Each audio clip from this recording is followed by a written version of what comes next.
Okay, well, I want to just thank you for being here and for inviting us here to talk with you. I did want to go through a couple of the other things that I've accomplished in Alameda, and one of those has been job creation. Alameda has had a lot of job creation in the last 6-8 years that we hadn't had before. I established a youth commission because I think it's really important for youth in our community to have a structured way to participate in our government and to help us serve our youth better. When I first started on the council, I started a public transit committee, which is now a transportation commission, because I think transportation and transit and public transit are very critical parts of having a good community. And it would be the same with the county. The county is our community.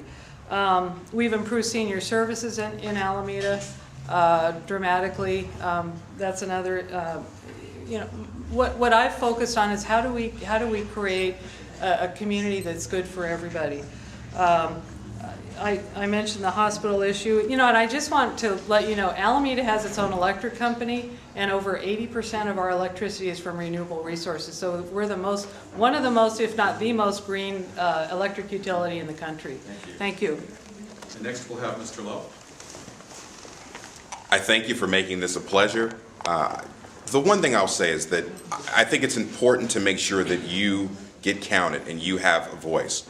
Too many times what we have are a lot of mailers, a lot of endorsements, not really the hand to eye coordination with people, and we haven't had someone who's just come in from out of nowhere to just say, look, I want to foster the debate.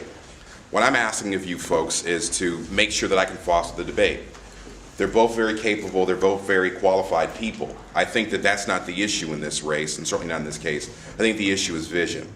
And I'd love to be able to push one of these ladies to November to be able to have people talk about what do you see happening in our county? What do you see happening in terms of development? And I really think that we need to change the concept of saying the state is going to give us ours, or we are losing because we're giving to the state.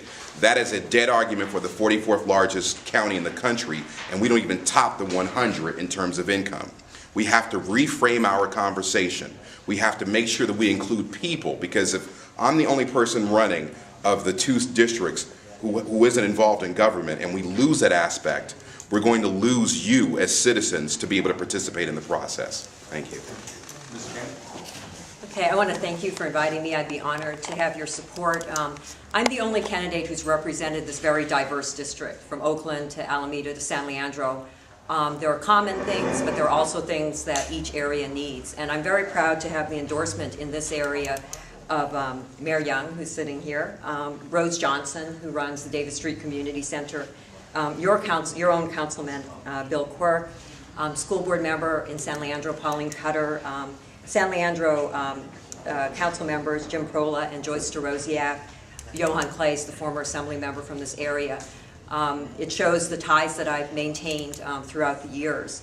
I think that there's a lot of hard work ahead. I really want to, I don't plan to run for anything else. This is where I'm going to land myself, and I promise, if I'm elected, to work every day, very hard to make sure that this district and this county comes out better at the end of the day than it is now. I also am very proud to be supported by the Alameda Central Labor Council and the firefighters who represent San Lorenzo, San Leandro, and the city of Oakland. So thank you very much for inviting me.